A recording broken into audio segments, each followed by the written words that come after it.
Hello friends, welcome to SSC coaching centre. दोस्तों, आज की वीडियो में बात करेंगे लाभ हानि के प्रश्नों की।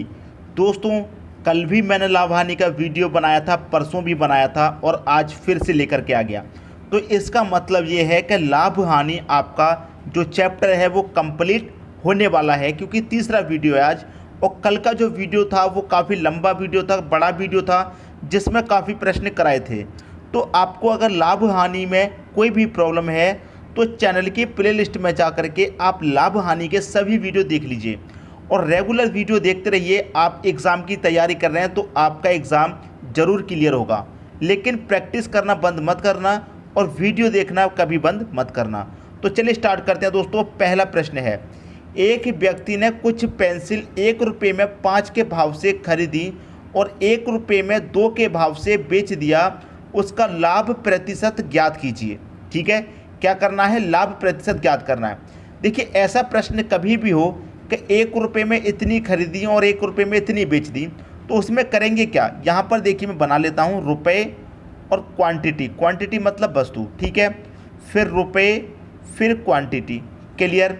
रुपये के नीचे रुपये लिखना है, क्वांटिटी के नीचे क्वांटिटी। ठीक है दोस्तों, अब 1 रुपये की बात है तो रुपये के नीचे रुपये लिख लेंगे। 1 रुपये में कितनी वस्तु खरीदी? उसने 5। ठीक है, 5 के भाव से खरीदी। फिर उसने क्या किया है? 1 रुपये में तो रुपये के नीचे रुपये, 3 के भाव से बेच दी, मतलब 3 वस्तु के भाव से बेच दी। क्लियर? अब करना क्या होता है कि अंदर वाली संख्याओं का मल्टीप्लाई, तो 5 एकम कितना हो जाएगा? 5। ठीक है, 5 एकम 5। यहाँ तक किसी को कोई डाउट नहीं होगा। फिर क्या करना है? बाहर वाली संख्याओं का मल्टीप्लाई, तो 1 का 3 से मल्टीप्लाई कितना हो जाएगा? 3। क्लियर? दोनों का कर देंगे अंतर और बटे में क्या रहेगा? बाहर वाली संख्याओं का मल्टीप्लाई, मतलब 1 का मल्टीप्लाई 3 से 3। नहीं समझ में आया? एक बार फिर से समझिए। सबसे पहले कीजिए अंदर वाली संख्याओं का मल्टीप्लाई, लिख दिया। अब बाहर वाली संख्याओं का मल्टीप्लाई करना है, उसे लिखना है, और बाहर वाली संख्या का मल्टीप्लाई ही बटे में लिखना है। क्लियर? और गुने क्या कर देना है आपको? 100।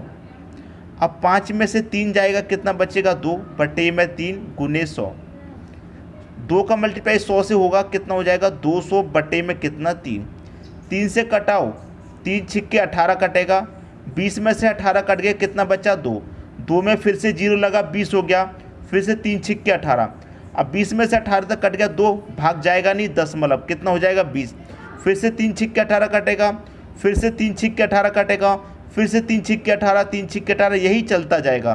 तो यही चलता जाएगा, तो इसको हम क्या लिख सकते हैं? 66 दशमलव, ये 6 चलता जाएगा, तो इसको हम क्या लिख सकते हैं? 67 लिख सकते हैं कि नहीं? बिल्कुल लिख सकते हैं। तो यही क्या हो जाएगा आपके प्रश्न का सही आंसर? 66.67। 66.67 सी ऑप्शन में दे रखा है, यही हो जाएगा आपकी क्वेश्चन का दोस्तों सही आंसर। उम्मीद करता हूँ प्रश्न आप सभी को बहुत अच्छे तरीके से समझ में आ गया। अगर नहीं समझ में आया कोई बात नहीं, परेशानी वाली कोई बात नहीं है। एक प्रश्न भी आपने देखा है, नहीं समझ में आया, कोई बात नहीं, अगला क्वेश्चन देखिए और अच्छे तरीके से समझ में आएगा। और वीडियो को दोस्तों आप अंत तक देखिएगा। अंत तक देखने का मतलब है कि आपको वो चीज़ें भी सीखने को मिलेंगी जो आपको पहले नहीं आती थी। कुछ ना कुछ नया सीखने को ज़रूर मिलेगा, पूरा वीडियो देखेंगे तो। ठीक है दोस्तों, अब देखते हैं अगला क्वेश्चन। अगला क्वेश्चन है, एक व्यक्ति ने कुछ पेंसिल 5 रुपये में 6 के भाव से खरीदी और 6 रुपये में 5 के भाव से बेच दिया, उसका लाभ प्रतिशत ज्ञात कीजिए। देखिए दोस्तों, वही करना है, रुपये के नीचे रुपये, वस्तु के नीचे वस्तु, क्वांटिटी के नीचे मतलब क्वांटिटी, फिर रुपये के नीचे रुपये, फिर क्वांटिटी के नीचे क्वांटिटी। ठीक है, 5 रुपये की बात है, 5 रुपये में कितनी वस्तु दोस्तों? 6। ठीक है, फिर 6 रुपये में कितनी? 5। ठीक है, अब देखिए मैंने क्या बताया, अंदर वाली संख्याओं का मल्टीप्लाई कीजिए, कितना हो गया? 36। फिर क्या करेंगे? बाहर वाली संख्याओं का मल्टीप्लाई, तो 5 का 5 से मल्टीप्लाई कितना हो गया? 25। और बटे में भी क्या रखेंगे? बाहर वाली संख्याओं का मल्टीप्लाई, मतलब 25। यही तो मैंने बताया। यहाँ का कर देंगे अंतर, गुने क्या कर देंगे? 100। आ गया दोस्तों। अब 36 में से आप घटा दीजिए 25 को, 36 में से घटा देंगे 25 को, कितना बचेगा? 11 बटे में कितना? 25 गुने कितना? 100। ठीक है, अब देखिए मैं 25 से 100 को घटा दूंगा 4 बार में, 11 का मल्टीप्लाई 4 से, तो 11 चौके कितना हो जाएगा? 44। तो कितने प्रतिशत का लाभ होगा? 44% का लाभ हो जाएगा। पहला ऑप्शन आपके क्वेश्चन का दोस्तों सही आंसर हो जाएगा। अगर पिछले क्वेश्चन में कोई डाउट था तो इस क्वेश्चन में अच्छे तरीके से समझ में आ गया होगा। पहले अंदर वाली संख्या का मल्टीप्लाई करके लिख लीजिए, फिर क्या करना है, दोनों बार बाहर की संख्याओं का मल्टीप्लाई। ठीक है, अंदर की संख्या मल्टीप्लाई करके लिख दिया, माइनस बाहर वाली संख्या का मल्टीप्लाई, फिर बटे में भी बाहर वाली संख्या का मल्टीप्लाई रहेगा। बात आगे दोस्तों सभी की समझ में। अब देखेंगे अगला क्वेश्चन। अगला क्वेश्चन है आपका, 100 पेंसिल को बेचने पर एक दुकानदार को 20 पेंसिल के विक्रय मूल्य के बराबर लाभ होता है, तो प्रतिशत लाभ याद करें। देखिए दोस्तों, आप रेगुलर हमारे साथ बने हुए हैं तो एक चीज़ तो आपको क्लियर है कि एक जैसे प्रश्न मैं आपको नहीं करा रहा, अलग अलग प्रश्न करा रहा हूँ ताकि चैप्टर आपका जल्दी से कंप्लीट हो जाए। ठीक है, सारी चीज़ें आपको जल्द से जल्द मालूम हो जाएं। ठीक है दोस्तों, अब देखिए इस प्रश्न की मैं बात करूँ तो उसने कहा है कि 100 पेंसिल बेचने पर, 100 पेंसिल अगर आप बेचेंगे तो एक दुकानदार को क्या होगा, 20 पेंसिल के विक्रय मूल्य के बराबर लाभ होगा। तो लाभ प्रतिशत में पूछ रहा है क्या होगा। कभी भी ऐसा प्रश्न पूछा जाए, कभी भी ऐसा प्रश्न पूछा जाए कि विक्रय मूल्य के बराबर लाभ, क्लियर, विक्रय मूल्य के बराबर लाभ, कभी भी ऐसा प्रश्न पूछा जाए। ठीक है दोस्तों, अच्छा प्रश्न है। अच्छा, तो इसमें आप क्या करेंगे, 100 पेंसिल बेचने पर, तो विक्रय मूल्य क्या है दोस्तों आपका 100 है। ठीक है, लाभ कितने का है, आप कहेंगे लाभ 20 का है। आपको क्या निकालना है, क्रय मूल्य। ठीक है, आपको क्या निकालना है, क्रय मूल्य। इतनी बात समझ में आई। अब देखिए, विक्रय मूल्य में से आप लाभ को हटा दीजिए तो क्रय मूल्य ही तो बचेगा। तो विक्रय मूल्य आपका दोस्तों कितना है, 100। 100 में से आप क्या करेंगे, लाभ को घटा दीजिए। तो आपने विक्रय मूल्य में से लाभ को घटा दिया तो इसका मतलब क्या हो गया, 80। वस्तु का जो क्रय मूल्य है वो कितना है, 80। मतलब 80 रुपये की चीज़ को वो 100 रुपये में बेच रहा है, तभी तो 20 का लाभ हो रहा है। ठीक है, कितने का लाभ हो रहा है दोस्तों, लाभ हो रहा है 20 का। लाभ या हानि किस पर निकलता है, क्रय मूल्य पर, तभी तो हमने क्रय मूल्य निकाला है। तो क्रय मूल्य कितना है, 80। ठीक है, प्रतिशत में पूछ रहा लाभ तो क्या करेंगे, 100 से मल्टीप्लाई। क्लियर। अब 20 से मैं 80 को अगर कटाऊंगा तो 4 बार में कटेगा, 4 से 100 को कटाऊंगा तो ये 25 बार में कटेगा। तो 25% का क्या हो जाएगा, आपका लाभ हो जाएगा। ये आपका आंसर हो जाएगा 25। पहला ऑप्शन हो जाएगा आपके क्वेश्चन का दोस्तों सही आंसर। उम्मीद करता हूँ सभी को प्रश्न बहुत अच्छे तरीके से दोस्तों समझ में आ गया होगा। अब देखेंगे अगला क्वेश्चन। अगला क्वेश्चन है, एक कपड़ा व्यापारी 33 मीटर कपड़ा बेचकर 11 मीटर कपड़े के विक्रय मूल्य के बराबर लाभ कमाता है, तो प्रतिशत लाभ ज्ञात करें। मैंने अभी क्या बताया, जब भी प्रश्न ऐसा पूछा जाए कि विक्रय मूल्य के बराबर लाभ, कभी भी पूछा जाए, क्या पूछा जाए दोस्तों, अभी मैंने बताया, कभी भी पूछा जाए विक्रय मूल्य के बराबर लाभ, कभी भी ये प्रश्न पूछा जाए तो देखिए विक्रय मूल्य क्या है, 33 मीटर कपड़ा बेचकर, तो विक्रय मूल्य क्या हो गया आपका 33। लाभ कितने का है, 11 का। आपको क्या निकालना है, क्रय मूल्य। ठीक है, तो क्रय मूल्य कैसे निकालेंगे, विक्रय मूल्य में से घटा देंगे जो लाभ है उसको, क्रय मूल्य पता चलेगा। 33 में से 11 घटा देंगे तो क्रय मूल्य कितना हो गया, 22। अब देखिए लाभ कितने का है, लाभ तो आपका 11 का है। किस पर, क्रय मूल्य पर होता है, तो क्रय मूल्य आपका कितना है, 22 है। प्रतिशत निकालने के लिए 100 से कर दो मल्टीप्लाई। क्लियर। अब देखिए 11 से मैं कटाऊंगा 22 को 2 बार में कटेगा, और 2 से कटाऊंगा 100 को 50 बार में कटेगा। तो इसका मतलब क्या है, 50% का क्या होता है, उसको लाभ होता है। सी ऑप्शन हो जाएगा आपके प्रश्न का दोस्तों सही आंसर। उम्मीद करता हूं मैं सभी को प्रश्न अच्छे समझ में आ गया होगा। ठीक है दोस्तों, अब देखेंगे अगला क्वेश्चन। अगला क्वेश्चन है आपका, 12% छूट देने के बावजूद 32% लाभ कमाने के लिए दुकानदार को अपनी वस्तु पर लागत मूल्य से कितना प्रतिशत अधिक मूल्य अंकित करना चाहिए। देखिए दोस्तों, एक तो होता है आपका कॉस्ट प्राइस और एक होता है आपका मार्क प्राइस। मार्क प्राइस होता है आप कोई भी वस्तु खरीदते हैं उस पर जो रिटेल प्राइस पड़ा होता है वो होता है मार्क प्राइस। आप किसी भी दुकान पर गए, आपने कुछ खरीदा और उस पर जो मूल्य पड़ा हुआ है, मान लीजिए 200 रुपये पड़ा हुआ है, ठीक है, तो वो चीज़ आपको कितने में मिल रही है, 200 रुपये में। तो दुकानदार को आपको 200 रुपये देने हैं, लेकिन उसी 200 रुपये में दुकानदार का लाभ भी तो शामिल है, तभी तो आपको वो 200 में बेच रहा है। तो जो वस्तु पर मूल्य पड़ा होता है आपको उतने की ही खरीदनी है, तो दुकानदार को फिर भी फ़ायदा हो रहा है। ठीक है, तो पहले से ही उसने अपने फ़ायदे का पहले से ही मूल्य उस पर डाल रखा है वस्तु पर जब वो बेच रहा है। तो यही पूछ रहा है कि 32% का लाभ कमाने के लिए उसे कितना मूल्य वस्तु पर मार्क करना चाहिए। ठीक है दोस्तों, अब देखिए 12% छूट देने के बाद, अब देखिए छूट का मतलब क्या है, हानि, तो 100 में से घटा करके लिखते हैं, इतनी बात आपको मालूम है। तो 100 में से क्या कटेंगे, 12 की छूट दे रहा है तो 12 घटा के लिखेंगे। ठीक है, और यहाँ पर 32% लाभ कमाना है तो लाभ का मतलब क्या है, 100 में जोड़ के लिखेंगे। क्लियर इतनी बात? ठीक है, अब 100 में से मैं 12 घटा दूंगा, कितना हो जाएगा 88।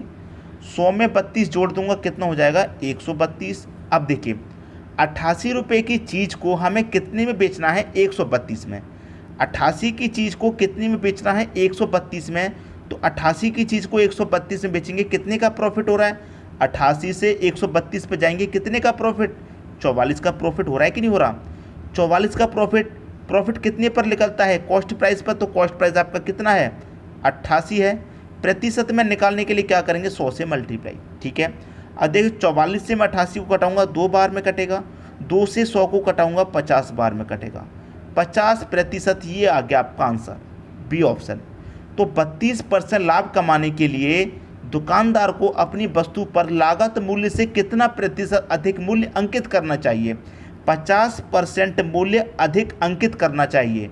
ठीक है, 50% अधिक अंकित करेगा तब उसे क्या होगा, 32% का लाभ होगा। तो उम्मीद करता हूं कि ये प्रश्न सभी को बहुत अच्छे से आ गया होगा, और ये प्रश्न बहुत इम्पोर्टेंट है क्योंकि बहुत बारी ये प्रश्न एग्ज़ाम में पूछे जाते हैं, भर भर के पूछे जाते हैं दोस्तों। ये प्रश्न सभी एग्ज़ाम में आते हैं। ठीक है, तो ज़रूरी प्रश्न है, अच्छे से समझा है, इस पर थोड़ी सी प्रैक्टिस भी कीजिएगा ताकि और अच्छे से क्लियर हो जाए। अब देखेंगे अगला क्वेश्चन। अगला क्वेश्चन है 10% छूट के बावजूद 17% लाभ कमाने के लिए दुकानदार को अपनी वस्तु पर लागत मूल्य से कितना प्रतिशत अधिक मूल्य अंकित करना चाहिए। तो प्रश्न बिल्कुल अभी जो क्या है उसी की तरह है, एक तो कॉस्ट प्राइस हो गया, एक मार्क प्राइस हो गया। ठीक है, अब देखिए जो भी कॉस्ट प्राइस है यहाँ पर कह रहा है कि 10% की छूट। तो देखिए 10% की छूट का मतलब क्या है, 100 में से माइनस करके लिखेंगे 10। ठीक है, और यहाँ पर 17% लाभ की बात कर रहा है तो 100 में जोड़ के लिखेंगे 17। इतनी बात तो क्लियर है। तो मैं 100 में से 10 को घटा दूंगा तो क्रय मूल्य कितना, 90, और 100 में 17 को जोड़ दूंगा तो कितना हो जाएगा, 117। अब देखिए 90 रुपये की चीज़ को वो कितने में बेचेगा, 117 में। 90 रुपये की चीज़ को बेचेगा 117 में, तो कितने का प्रॉफिट, आप कहेंगे सर 27 का प्रॉफिट या लॉस किस पर, कॉस्ट प्राइस पर। कॉस्ट प्राइस कितना है, 90। ठीक है, प्रतिशत में निकालने के लिए क्या करेंगे, 100 से मल्टीप्लाई। अब देखिए मैं यहाँ 0 से ये 0 कटा दूंगा, 9 से कटाऊंगा, 27 को 3 बार में कटेगा, और 3 का मल्टीप्लाई होगा 10 से तो कितना हो जाएगा, 30। तो 30%, ये आपका आंसर हो गया। तो कितना प्रतिशत अधिक मूल्य अंकित करना चाहिए, 30% अधिक मूल्य अंकित करना चाहिए। सी ऑप्शन आपके प्रश्न का दोस्तों बिल्कुल सही आंसर है। उम्मीद करता हूं मैं सभी को ये क्वेश्चन अच्छे तरीके से आ गया होगा। ठीक है दोस्तों, अब देखेंगे अगला क्वेश्चन। अगला क्वेश्चन है दोस्तों, ये प्रश्न आपका लाभ हानि का नहीं है, लेकिन इम्पोर्टेंट प्रश्न होने से हिसाब से मैंने इसको इस वीडियो में जोड़ दिया है। क्योंकि प्रश्न इम्पोर्टेंट है इसलिए मैंने आपके लिए ये प्रश्न इसी वीडियो में रख दिया है। ठीक है दोस्तों, तो देखिए अच्छा प्रश्न है, एसएससी सीपीओ में भी पूछा गया है। 12 वर्ष का अमन अपने भाई से 3 गुना बड़ा है। अमन की आयु उस समय कितनी होगी जब वह विनय से 2 गुना हो जाएगा। अपने भाई विनय से 2 गुना हो जाएगा। क्लियर हुई दोस्तों बात? अच्छा क्वेश्चन हुआ कि नहीं हुआ? एसएससी सीपीओ में भी पूछा गया था 2016 में। तो इस अच्छा क्वेश्चन होने की वजह से मैंने इसी वीडियो में ये क्वेश्चन जोड़ दिया है। अब देखिए 12 वर्ष का अमन की मैं बात करूं कितने वर्ष का है, 12 का। ठीक है, अमन अपने भाई से 3 गुना बड़ा है, तो अमन का जो ब्रदर होगा वो कितने वर्ष का होगा, क्योंकि 3 गुना जब ये बड़ा है तो इसका ब्रदर कितने का होगा, 4 का होगा। क्लियर? क्योंकि 12 वर्ष का जो अमन है वो अपने भाई से 3 गुना बड़ा है, तो अमन अपने भाई से 3 गुना बड़ा है, तो इसका जो भाई है वो 4 वर्ष का होगा, तो 3 गुना बड़ा मतलब 12 का होगा। क्लियर इतनी बात? अब देखिए फिर क्या कह रहा है, अमन की आयु उस समय कितनी होगी जब वह विनय से 2 गुना हो जाएगा। विनय कौन है? अमन का भाई है, यही विनय है। ठीक है, तो अमन की आयु उस समय कितनी होगी जब वह विनय से 2 गुना हो जाएगा। अब देखिए ऐसे प्रश्न को क्या करेंगे, ऑप्शन से सॉल्व। ठीक है, अब देखिए मान लीजिए अमन की आयु कितनी हो गई 14। अमन की आयु 14 हो गई तो 12 से 14 होने के लिए कितना वर्ष बढ़ा, 2 वर्ष। तो ये भी 2 वर्ष बढ़ेगा तो इसकी कितनी हो जाएगी 6। तो क्या ये 6 का 2 गुना है, बिल्कुल नहीं है, गलत हो गया। मान लीजिए कि अमन की आयु 16 वर्ष हो जाएगी, कितनी हो जाएगी 16 वर्ष। तो 12 से 16 होने में कितना समय लगा, 4 साल का, मतलब 4 साल बढ़ा। तो जब अमन 4 साल बढ़ा तो विनय भी 4 साल बढ़ेगा, तो 4 साल बढ़ के ये कितना हो जाएगा, 8 का हो जाएगा। क्या ये 8 का 2 गुना है, आप कहेंगे सर बिल्कुल 2 गुना है। तो यही तो पूछा है कि अमन की आयु उस समय कितनी होगी जब वह विनय से 2 गुना हो जाएगा। तो अमन की आयु दोस्तों 16 होगी। अमन की आयु जब 16 हो जाएगी तो ये अपने भाई विनय से कितने वर्ष का हो जाएगा, 2 गुने वर्ष का हो जाएगा। बात आ गई दोस्तों सभी की समझ में। उम्मीद करता हूँ मैं सभी को क्वेश्चन अच्छे तरीके से समझ में आ गया होगा। क्लियर दोस्तों, समझ में आ गई बात। क्योंकि ये 4 साल बढ़ के 16 का हो जाएगा, तो ये भी तो 4 साल बढ़ेगा, तो ये भी 4 साल बढ़ेगा तो 8 का हो जाएगा, और 8 का 2 गुना होता है 16। तो कंडीशन को सेटिस्फाई कर रहा है। अच्छा प्रश्न था, उम्मीद करता हूँ सभी को प्रश्न अच्छे तरीके से समझ में भी आ गया होगा। दोस्तों यदि वीडियो पसंद आया तो लाइक करें और दोस्तों में भी शेयर करें। यदि आपने हमारे चैनल को अभी तक सब्सक्राइब नहीं किया है तो कर लीजिए और बेल आइकन का बटन भी दबा दीजिए दोस्तों। धन्यवाद।